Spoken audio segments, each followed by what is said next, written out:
Kasi Dan. Ako yung Dan, Kurt, it's Dan.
Ama naming mapagmahal, ingapin mong lagi kaming sambayanan mo upang sa...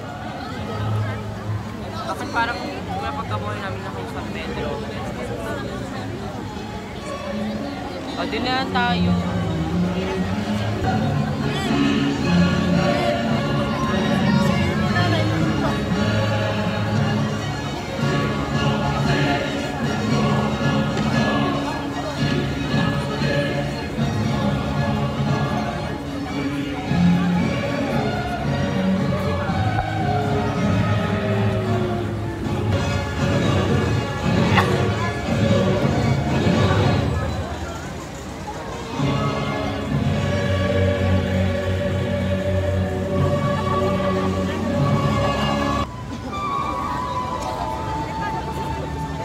Yung guys, nandito paano paparada na. Wala pa park, kuya. Park pa?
Tangi at makasaysayan ang paggulitan natin ng mahal na araw sa taong ito dito sa Pantayasisis, Kadambana at Parokya ng Ina na mga walang pag-ampon. Ayon sa tradisyon ng parokya, 132 taon na ang nakalipas nang pasimulan ang panatang posisyon na pinagmamalaki ng lungsod ng Marikina. Ito ang kaunang posisyon ng mahal na araw na kilala din bilang Santo Santo. Natagpuan ng mga alagad na ang libingan ay walang laman. Nang makita ni Maria Magdalena ang libingan, ay tumakbo siya kay Simon Pedro at sab-alagad na minamahal ni Jesus. Sinabi niyang kinuha sa libingan at silang pumunta sa libingan. Tumakbo silang magkasama. Pumasok sila sa libingan at nakita nilang nakalatag ang mga telang lino.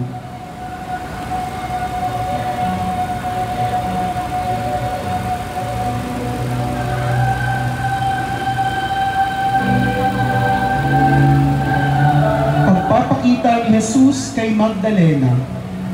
Ngunit si Maria ay nakatayong umiiyak sa labas ng libingan.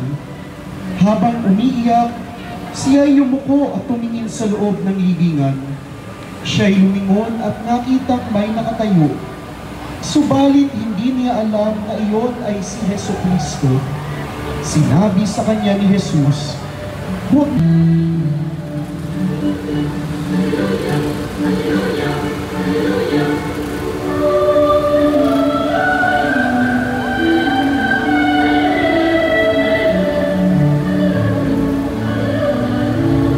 Ang pagtatalaga ni Jesus kay Apostol Pedro.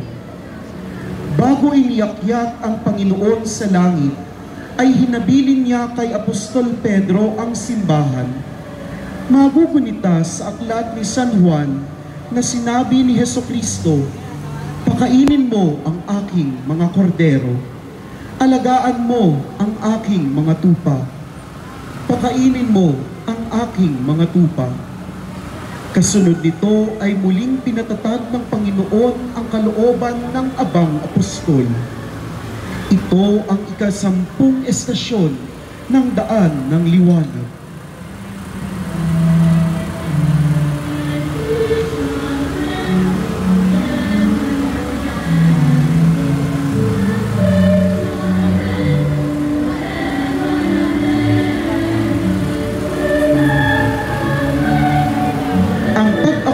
Ni Jesus sa langit.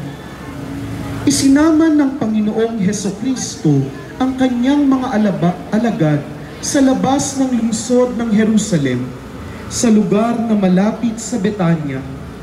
Winika ni Jesus ang mahalagang habilin at ipinangako na, "Ako'y laging kasama ninyo hanggang sa katapusan ng sanlibutan." Habang ito ay nagaganap, ay unti-unti siyang lumayo na animoy umaakyat sa kaulapan ng langit. Hindi pa pala siya nagkaganaripan.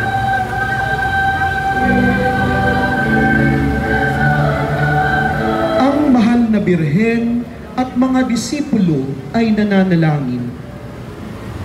At nang ang mga disipulo ay bumalik sa Jerusalem, nagsiakyat sila sa itaas ng kinatitirikan nilang silid. Kasama ang mga apostoles ay nagsipanatiling matibay na nagkakaisa sa pananalangin na kasama ang mga babae at mahal na birhen. Sa naturang pagdarasal ay ginawa ang bihilya bago pumanaog ang Espiritu Santo. Ang tagpong ito ang ika-13 estasyon ng daan ng liwanag.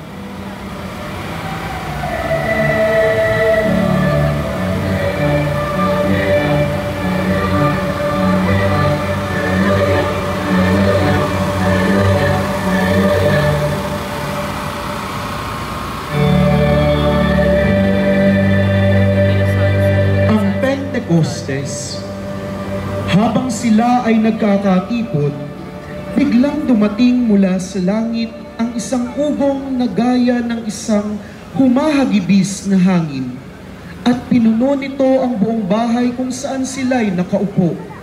Sa kanila'y may nagpakitang parang mga dilang apoy na nahahati at lumapag sa bawat isa sa kanila. Silang lahat ay napuspos ng Espiritu Santo. Kapagkuhan ay nangaral na sila sa iba't ibang mga lugar.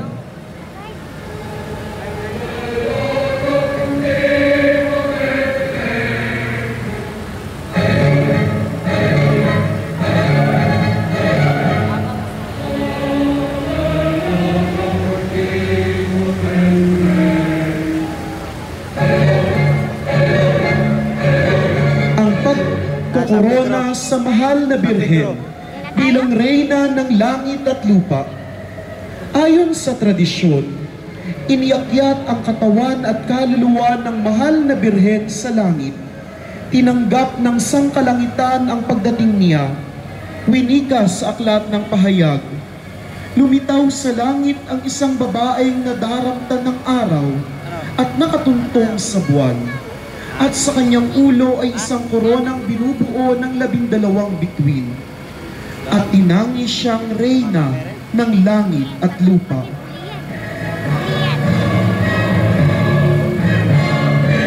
Ikalawang bahagi, mga apostol, evangelista at disipulo na nagpalaganap ng pananampalataya mula sa Panginoong Hesukristo. San Pedro Apostol, isang mangingisda mula sa Betsaida at kapatid ni San Andres, tinawag siyang prinsipe ng mga apostol. Noong ipinahayag niya ang kanyang pananalig sa anak ng Diyos, ang pangalang Simon ay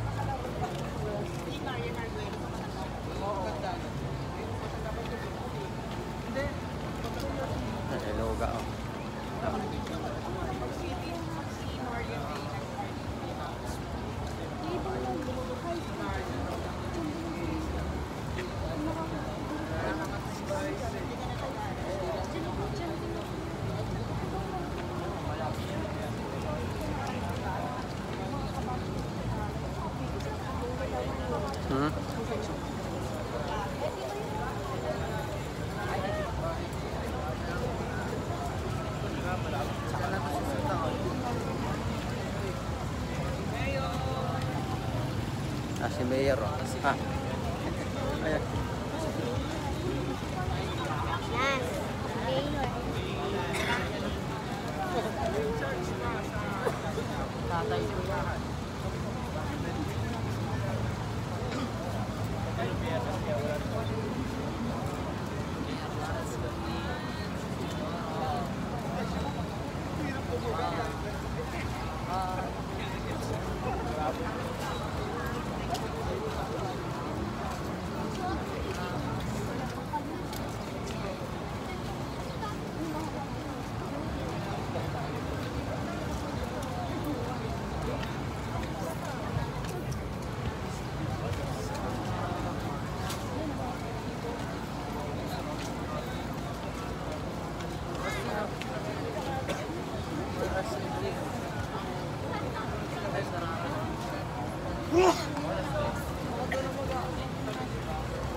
Alin? Alin? Yung Pidong. Piolo daw. Piolo Pascual daw yung Pidong. Baka sa akin. Dung eh, dulo eh.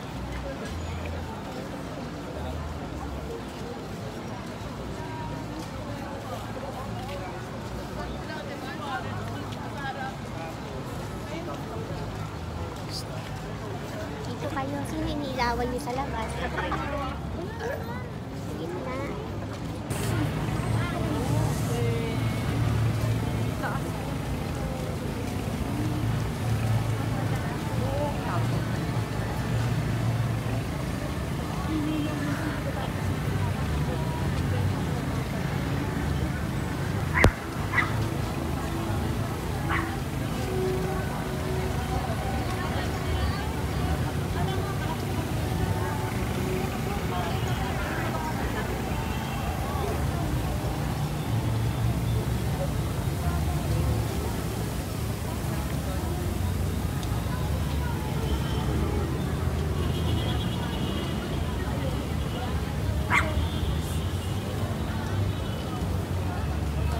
Direct ka?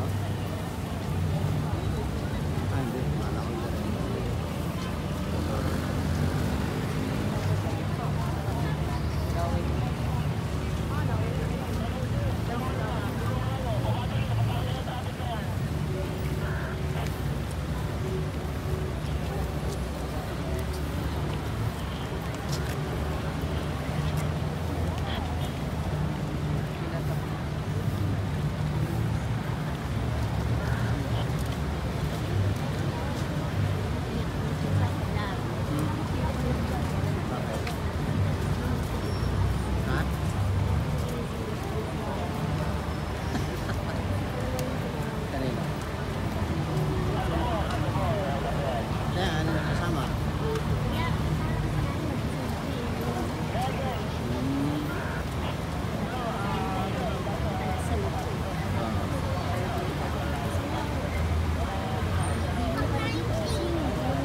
Ayan po, andito na po kami sa simbahan.